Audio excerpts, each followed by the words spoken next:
복되고 거룩한 주님의 날 우리에게 허락하시는 하나님의 말씀은 창세기 4장 3절에서 5절 말씀입니다. 세월이 지난 후에 가인은 땅의 소산으로 제물을 삼아 여호와께 드렸고 아벨은 자기도 양의 첫 새끼와 그 기름으로 드렸더니 여호와께서 아벨과 그 제물은 연락하셨으나 가인과 그 제물은 연락하지 아니하신지라. 가인이 심히 분하여 안색이 변하니. 우리는 계속해서 지금 하나님의 말씀을 듣고 있는데 예배 6하원칙 중에 어디서 예배를 드려야 하는가, 그래서 예배 드리는 곳 네 번째 시간입니다. 오늘 여러분에게 말씀드릴 말씀의 주제는 하나님의 도에서 떠나게 하는 악을 제거하라, 이 말씀을 함께 듣고 은혜 받는 시간이 되겠습니다. 그래서 오늘은 우리 하나님께서 우리에게 말씀하시는 예배 드리는 일에 있어서 예배 드리는 곳을 마귀는 미혹하고 있습니다.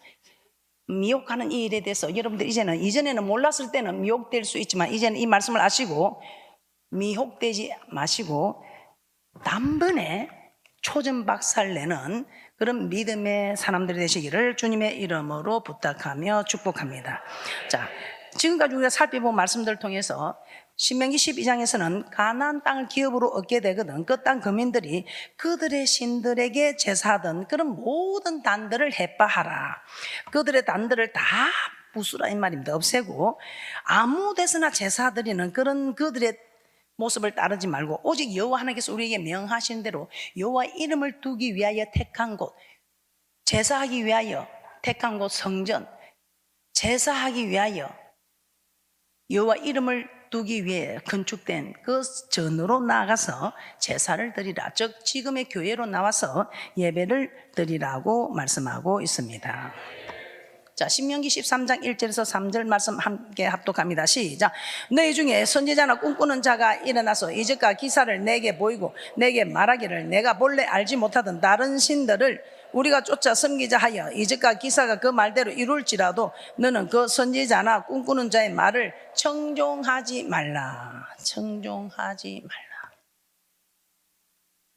자, 그 이유가 무엇이라고 합니까?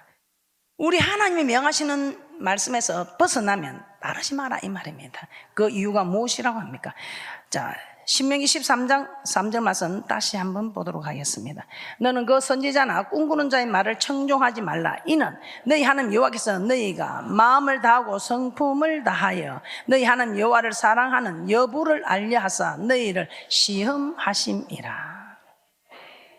너희를 시험하시고자. 너 아무리 능력을 행하고 기적을 보일지라도 그는 선지자나 꿈꾸는 자의 말을 듣지 말라. 왜냐하면 우리 하나님께서는 참으로 네가 내 말을 듣는지 내 말이 아닌 다른 사람의 말을 듣는지 너를 미혹시키는 악의 세력의 말을 듣는지 우리 하나님께서는 그 여부를 알려하사, 그 여부를 알려하사. 우리 하나님 우리를 시험하는 것은 테스트에 합격하면 올립니다. 그래서 중학교 테스트 합격하면 고등학교 합격하면 대학교 계속 올리기 위해서 테스트합니다. 그런데 마귀는 우리를 시험하는 것은 템테이션, 미혹시켜서 멸망시키고 자꾸 멸망시키려고 미혹시킨다 이 말입니다. 자, 여호와께서 우리가 마음을 다하고 성품을 다하여 우리 주 하나님을 사랑하는지 사랑하지 않는지 그 여부를 알기 위해서 그 같은 선지자나 꿈꾸는 자들을 통해서 우리를 테스트한다 이 말입니다. 신명기 13장 4절 5절입니다. 시작. 너희는 너희 하나님 여호와를 순종하며 그를 경외하며 그 명령을 지키며 그 목소리를 청종하며 그를 섬기며 그에게 부종하고 그 선지자나 꿈꾸는 자는 죽이라. 이는 그가 너희를 애굽 땅에서 인도하여 내시며 종되었던 집에서 속량하여 취하신 너희 하나님 여호와를 배반케 하려 하며 너희 하나님 여호와께서 내게 행하라 명하신 도에서 너를 깨어내려고 말하였음이라. 너는 이같이 하여 너희 중에서 악을 제할지니라. 선지자나 꿈꾸는 자가 아무리 큰 능력을 해야 하는 예언자, 능력자, 손만 대면 사도 바울처럼 아침만 던지면 병이 낫고 어떤 기적과 능력을 행할지라도 이 말씀 앞에서 말씀이 아닌 길은 여러분은 따라가지 않아야 됩니다. 그래야 우리 주님이 여러분에게 길이 되어주고 진리가 되어주고 생명이 되어주셔서 저 천국까지 인도할 것입니다. 그런데 여러분들이 말씀을 두고 말씀이 아닌 것을 따라갈 때는 우리 하나님도 여러분과 함께 하지 않는다는 것입니다. 그러므로 말씀에서 벗어난 여호와를 쫓는 데서 떠나라 하면 어떤 일이 있어도 떠나지 마시고 그 선지자나 꿈꾸는 자를 죽여서 악을 제거하라 이렇게 말씀하셨습니다. 그런데 우리가 이는 지금 선지자나 꿈꾸는 자를 우리가 죽이면 안 되지요. 신정정치를 하는 그때 시대는 하나님이 정치를 하는 시대니까 할 수 있을지 몰라. 지금 우리는 그렇게 해서는 아니 됩니다. 그래서 선지자뿐만 아니라 우리의 동복 형제나 자녀, 품의 아내나 생명을 함께하는 친구일지라도 만일 우리를 깨어서 하나님에서 떠나게 하고 다른 신을 섬기게 하고 다른 데 가서 예배 드리자 하고 이렇게 하면 그를 긍휼히 여겨보지도 말고 아껴보지도 말고 용서 없이 돌로 쳐 죽이라고 이렇게 말씀하고 있습니다. 자, 신명기 13장 6절에서 11절 맞습니다. 그래서 여러분들은 여러분도 살고 여러분을 깨는 동복 형제나 부모나 자녀다 친구도 살릴 수 있도록 여러분이 말씀을 알아야 말씀을 주어서 돌이키게 할 수 있다 이 말입니다. 여러분이 말씀을 모르는데 무엇으로 돌이키게 하리요? 자, 신명기 13장 6절에서 11절 합독합니다. 시작. 내 동복 형제나 내 자녀나 내 품의 아내나 너와 생명을 함께하는 친구가 가만히 너를 깨어 이르기를 너와 내 열조가 알지 못하던 다른 신들 곧 내 사방에 둘러 있는 민족 혹 내게서 가깝든지 내게서 멀든지 땅 이 끝에서 저 끝까지 있는 민족의 신들을 우리가 가서 섬기자 할지라도 너는 그를 쫓지 말며 뜯지 말며 긍휼히 보지 말며 애석히 여기지 말며 덮어 숨기지 말고 너는 용서 없이 그를 죽이되 죽일 때에 내가 먼저 그에게 손을 대고 후에 뭇백성이 손을 대라. 그는 애굽 땅 종되었던 집에서 너를 인도하여 내신 내 하는 여호와에게서 너를 깨어 떠나게 하려 한 자니 너는 돌로 쳐 죽이라. 그리하면 온 이스라엘이 듣고 두려워하여 이 같은 악을 다시는 너희 중에서 행하지 못하리라. 이 땅에서도 복을 받고 저 맹시한 땅에 들어가서도 영원히 사는 이 복을 가로막는 이들이 있다 이 말입니다. 그래서 이럴 때는 이 복을 가로막을 때는 여러분은 가차없이 부모 형제일지라도 그 말을 듣지 말라 이 말입니다. 하나님의 명령은 오직 여호와 이름을 두시려고 택한 곳으로 찾아 나아가서 하나님께 예배를 드리라는 것입니다. 그런데 사람들은 그렇게 말합니다. 여호와는 천지에 충만하시니 천지에 충만하신 하나님이 아니냐, 꼭 굳이 교회까지 가서 그 예배 드릴 필요가 있느냐. 아니, 하나님이 천지에 충만하시고 하나님 네 마음도 알고 내 마음도 알고 하는데 우리가 어디 뭐 하나님께 예배드리지 다른 신한테 드리느냐. 천지에 충만하신 분이 하나님이시고 네 맘도 알고 내 맘도 알고 네가 예수 믿는 것도 알고 내가 예수 믿는 것도 아는데 우리가 아무 데서나 드려도 하나님은 다 아신다. 우리 중심을 보는 하나님이다. 뭐 꼭 그리 교회 가서 드릴 필요가 있나 이렇게 우리를 깨거든. 어떻게 하라고요? 절대로 그 말을 듣지 말라 이 말입니다. 자꾸만 나를 하나님을 잘 섬기는 일에서 떠나게 하려는 무리에게서는 정말 그를 설득시켜서 같이 하나님 잘 섬기게 하든지 그것이 안 되면 그들에게서 떠나라 이 말입니다. 그러면 하나님의 절기에 하나님께 예배 드릴 때는 반드시 여호와께서 자기 이름을 두시려고 택하신 곳인 성전 곧 교회에 나가서 예배를 드려야 한다 이 말입니다. 그러면 이제 우리가 큰 타이틀이 하나님께 예배 드리는 곳은 교회입니다. 그리고 두 번째, 이 교회에서 예배 드리는 것을 마귀는 이 땅에서 예배 드리라고 미혹한다고 했습니다. 자, 그러면 세 번째 큰 타이틀입니다. 예배 드리는 곳에 대해 그릇된 인식이 있다는 말씀을 통해서 한번 찾아보도록 하겠습니다. 예배 드리는 곳에 대한 그릇된 인식들. 자, 지금까지 내용들을 혹자들은 이렇게 말합니다. 구약의 모행론에 따른 견해다. 참 말도 그럴듯하게 잘해요. 구약의 모행론에 따른 견해다. 그리고 신약에서는 예수 그리스도께서 십자가에 피 흘려 돌아가심으로 성소의 휘장이 찢어졌습니다. 성소의 휘장이 찢어졌으므로 우리는 모두가 택한 족속 왕 같은 제사장이 되었다고 합니다. 우리는 제사장이 되었다. 그러나 이 제사장은 말씀을 가르치는 제사장이 아니라 전에는 예물을 드리려고 해도 제사장을 통해서 드렸습니다. 딱 규례법을 따라 한 마리 이상은 드리지 못합니다. 그런데 휘장이 찢어지고 성소에 들어갈 담력을 얻은 택한 족속들 왕 같은 제사장이 된 우리는 이제는 제사장을 통하지 않고 우리가 예물을 바로 주님께 드릴 수 있습니다. 그리고 한 마리를 드리든지 100마리를 드리든지 1000마리를 드리든지 우리가 제사장 도움이 없이 마음껏 드릴 수 있는 제사장이다 이 말입니다.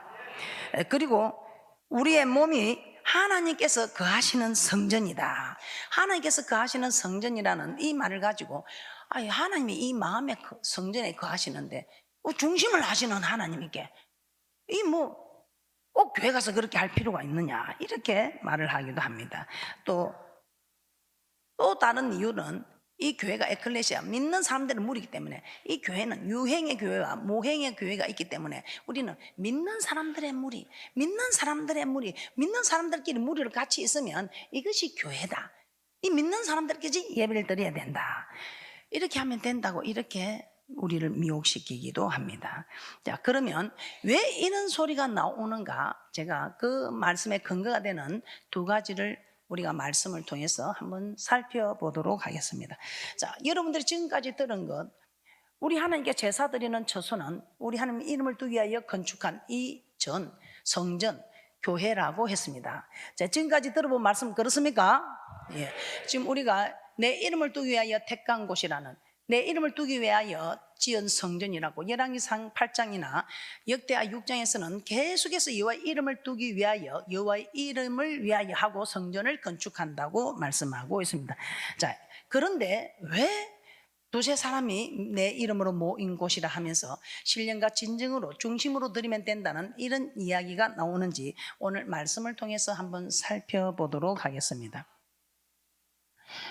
어떤 일이 있어도 우리는 하나님의 이름을 두기 위해 택한 곳인 성전으로 찾아 나아가서 참으로 예배를 드리는 복된 분들이 되시기를 주님의 이름으로 부탁하며 축복합니다. 자, 오늘 이런 구약의 모행론이다, 또 예수님이 돌아가셔서 휘장이 찢어졌으므로 우리는 왕같은 제사장이 되었다, 또 우리 몸은 하나님이 거하시는 성전이기 때문에 또 예수 그리스도를 믿는 우리가 에클레시아 교회다, 이렇게 해서 지금 우리를 미혹시키는데 그런 일들이 일어나는 뒷받침이 되는 두 군데 말씀을 한번 오늘 살펴보도록 하겠습니다. 자, 예배는 어디에서 드려야 하는지 다시 한번 살펴보도록 하겠습니다. 자, 우리 하나님께서 정말 이 말씀을 통해서 우리 하나님께서 말씀하시는 어도와 다르게 사람들은 잘못 생각하고 미혹되고 있는 일들입니다. 자, 요한복음 4장 21절 말씀 한번 찾아보도록 하겠습니다. 요한복음 4장 21절에 보면 이 산에서도 말고 예루살렘에서도 말고 이런 말씀이 나오고 있습니다. 이 산에서도 말고 예루살렘에서도 말고 예배할 때가 이른다, 이런 말씀이 나오고 있습니다. 자, 요한복음 4장 21절입니다. 합독합니다. 시작. 예수께서 가라사대 이 여자여 내 말을 믿으라. 이 산에서도 말고 예루살렘에서도 말고 너희가 아버지께 예배할 때가 이르리라. 예. 혹자들은 이 말씀을 예배 드리는 처소에 상관없이 하나님께 예배 드릴 때가 이를 것이다, 예배 드리는 처소가 상관이 없다, 하나님께 예배 드릴 때가 이를 것이다 라는 뜻으로 받아들입니다. 자, 그래서 예수 그리스도의 십자가 사역으로 말미암아 성수의 휘장이 찢어졌으니 유대인이나 헬라인이나 여자나 남자나 자유자나 종이나 누구든지 주의 이름을 믿는 자는 보혈의 공로를 힘입어 이곳 아무 곳에서나 하나님께 예배 드릴 수 있다고 생각합니다. 자, 물론 예수 그리스도의 십자가 사역으로 성수의 휘장이 찢어졌습니다. 이후로는 혈통이나 인종이나 신분에 관계없이 예수 그리스도의 이름을 믿는 자는 누구든지 그 피를 힘입어 하나님께 나와서 예배 드릴 수 있게 되었습니다. 자, 그러나 이는 성전이 아닌 아무 곳에서나 하나님께 예배 드려도 된다는 뜻은 아니라는 것입니다. 성전이 아닌 아무 곳에서나 예배 드려도 된다는 뜻이 아니라는 것입니다. 산에서도 말고 예루살렘에서도 말고 예배 드릴 때가 온다 하니까 장소가 중요한 것이 아니고 우리가 중심으로 드려야 된다, 이렇게 생각할 수 있는데 그게 아니라는 것입니다. 자, 요한복음 4장 22절입니다. 요한복음 4장 22절에 이렇게 말씀하고 있습니다. 너희는 알지 못하는 것을 예배하고 우리는 아는 것을 예배한다, 이렇게 말씀하고 있습니다. 자, 요한복음 4장 22절입니다. 합독합니다. 시작. 너희는 알지 못하는 것을 예배하고 우리는 아는 것을 예배하노니 이는 구원이 유대인에게서 남이라. 구원이 유대인에게서 남이라. 많은 사람들이 하나님께 예배하지만 실상은 예배에 관해서 정확히 알지 못하고 있다 이 말입니다. 예배를 육하 원칙을 따라 누가 드리는 것인가, 언제 드리는 것인가, 어디서 드리는 것인가, 무엇을 드리는 것인가, 어떻게 드리는 것인가, 왜 드리는 것인가 잘 알지 못하고 있다는 것입니다. 그런데 유대인들은 우리는 아는 것을 예배한다. 구원이 유대인에게서 남이라. 이 구원이 유대인에게서 일어났기 때문에 유대인들은 알고 예배를 드린다 이 말입니다. 그런데 많은 사람들은 이것을 알지 못하고 예배를 드리고 있다 이 말입니다. 자, 그 이유가 유대인은 아는 것을 예배한다. 왜냐하면 하나님께서 유대인들을 구원하신 목적이 하나님께 예배 드리기 하기 위함이라는 걸 우리는 지난 시간에 말씀을 통해서 알게 되었죠. 내 백성을 보내라 그들이 나를 섬길 것이니라. 이 섬긴다는 것이 아바드, 예배 드린다, 경배하다. 종이 주인에게 드리듯 희생을 드린다, 예배 드린다는 것입니다. 유대인을 구원하신 목적이 하나님을 섬기는 것, 즉 하나님께 예배 드리기 하기 위함이기 때문에 이 유대인들은 예배에 대해서 잘 알고 있다 이 말입니다. 그러므로 예배는 시대와 관계없이 하나님께서 유대인들에게 명하신 대로 드려야 된다 이 말입니다. 시대에 관계없이 이 예배는 유대인들에게 명하신 것처럼 지금 우리는 영적 이스라엘 백성입니다. 그들은 이스라엘 백성들이, 우리는 영적 이스라엘 백성들로 그들이 드리는 예배처럼 우리도 그렇게 드려야 된다 이 말입니다. 자, 시편 89편 3절 한번 보도록 하겠습니다. 그래서 우리 하나님께서는 아무나 하고 우리 하나님께서는 언약을 하신 것이 아니고 시편 89편 3절에 택한 자, 주는 그리스도시요 살아계신 하나님의 아들이라 고백하는 자와 우리 하나님은 언약을 하신다는 것입니다. 시편 89편 3절입니다. 합독합니다. 시작. 주께서 이르시되 내가 나의 택한 자와 언약을 맺으며 내 종 다윗에게 맹세하기를. 자, 언약을 맺었습니다. 그런데 이 언약을 또 이렇게 말씀하고 있습니다. 시편 50편 5절입니다. 시편 50편 5절입니다. 합독합니다. 시작. 이르시되 나의 성도를 내 앞에 모으라 곧 제사로 나와 언약한 자니라 하시도다. 우리 하나님 택한 자와 언약을 맺으시고 이제 그 언약대로 살아온 모든 것을 오늘같이 주님의 날, 주님 앞에 드릴 때에 우리 하나님께서는 이 제사를 통해서 받으시고 받지 않으시고, 아, 하나님 말씀대로 살았구나 받아주시고, 말씀대로 살지 않았구나 받아주지 않으시고, 이 제사로 언약한 자니라. 그래서 산에서도 말고 예루살렘에서 말고 너희가 아버지께 예배할 때가 이르리라. 이 말씀은 예수님께서 오신 이후부터는 교회가 아닌 아무 곳에서나 하나님께 예배 드려도 된다는 이 뜻이 아니라, 예수님 오셔서 우리가 성소에 들어갈 담력을 얻어서 마음껏 들어갈 수 있다고 아무 데서나 예배 드려야 된다는 이것이 아니라는 겁니다. 신약 시대에도 반드시 하나님께서 유대인들에게 명하신 대로 여호와의 이름을 두시려고 택하신 곳인 성전, 곧 교회에서 예배를 드려야 합니다. 그러나 구약과 달리 예수님께서 이 땅에 오신 이후로는 어디에서 예배하든지 신령과 진정으로 예배하여야 한다고 말씀하고 있습니다. 자, 요한복음 4장 23절에서 24절입니다. 합독합니다. 시작. 아버지께 참으로 예배하는 자들은 신령과 진정으로 예배할 때가 오나니 곧 이때라. 아버지께서는 이렇게 자기에게 예배하는 자들을 찾으시느니라. 하나님은 영이시니 예배하는 자가 신령과 진정으로 예배할지니라. 신령과 진정으로 드려야 한다. 이 말이 무슨 말입니까? 신령은 성령을 뜻합니다. 진정은 진리, 알레데이아 진리, 진리로 거룩하게 하옵소서. 아버지의 말씀은 진리라고 말씀하고 있습니다. 자, 예수님께서 이 땅에 오신 이후부터 예배하는 자는 교회에서 예배해야 할 뿐 아니라 교회에서 예배를 드려도 신령과 진정으로, 즉 하나님의 말씀 안에서 성령 하나님의 도움을 받아서 하나님의 말씀 안에서 예배를 드려야 된다 이 말입니다. 자, 이 말이 왜 그러냐? 구약에는 겉의 법만 지키면 됩니다. 그런데 신약은 속의 법을 지켜야 되기 때문에 성령 하나님의 도움이 없으면 이 마음의 법을 지키기가 어렵다 이 말입니다. 그래서 성령 하나님의 도움을 받아서 아무리 내가 하나님 뜻대로 산다고 해도 이 속으로 미워하면서, 그러면 이거는 살인하는 것과 마찬가지로 했지요. 속에 음욕을 품으면서 간음 안 했다 이럴 수는 없다 이 말. 그러니까 이 마음의 법도 지게 하는 이 어려운 신약 시대에는 성령 하나님의 도움을 받아서 이 마음의 법을 지키고 말씀대로 우리 하나님께서 명하신 대로 드린 그 예배를 우리 하나님께서는 받으신다 이 말입니다. 그리고 또 우리가 그릇 인식하고 있는 이유 중에 하나는 두세 사람이 내 이름으로 모인 곳에는 나도 그들 중에 있느니라. 이 말씀을 가지고 우리가 잘못 생각하고 있습니다. 자, 마태복음 18장 20절입니다. 합독합니다. 시작. 두세 사람이 내 이름으로 모인 곳에는 나도 그들 중에 있느니라. 자, 이 말씀을 근거해서 신약 시대는 교회가 아니더라도 예수 그리스도 이름을 믿는 두세 사람이 모이면 어느 곳에서든지 하나님께 예배할 수 있다고 생각합니다. 그래서 집안의 대소사나 직장이나 사업과 관계된 일로 교회에 나가 예배드리기 어려울 때는 아무런 갈등도 없이 거리낌도 없이 가정이나 직장에 모여서 예배를 드립니다. 과연 그럴까요? 두세 사람이 내 이름으로 모인 곳에 하나님께서 함께 한다는 그 말씀이 그런 두세 사람이 모인 곳에 예배를 드려도 하나님이 함께 한다는 것일까요? 마태복음 18장 20절의 이 의미는 그러한 것이 아니라는 것입니다.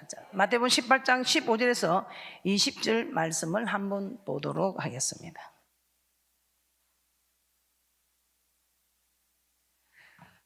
마태복음 18장 15절에서 20절입니다.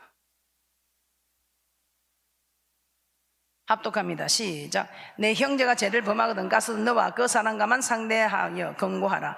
만일 들으면 내가 내 형제를 얻은 것이요 만일 듣지 않거든 한두 사람을 데리고 가서 두세 증인의 입으로 말마다 정창케 하라.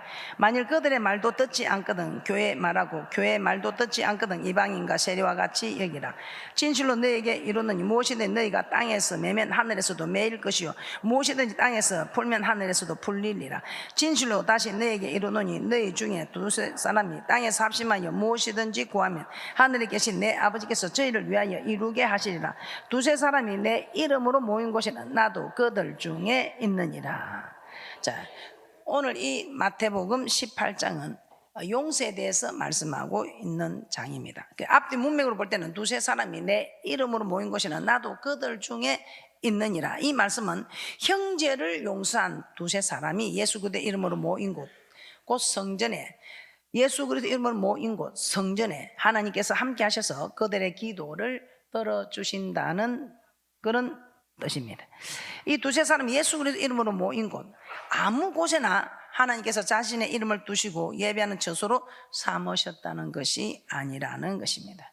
자, 하나님은 구약시대에 이미 한 곳, 즉 성전을 거룩하게 구별하여 그곳에 자기의 이름을 영영히 두시겠다고 계속해서 내 이름을 두기 위하여 성전을 건축하라. 내 이름을 둘 만한. 그래서 성전은 여호와의 이름이 있는 곳이라. 이 성전을 일컬어 여호와의 이름이라 일컫는다 이 말입니다.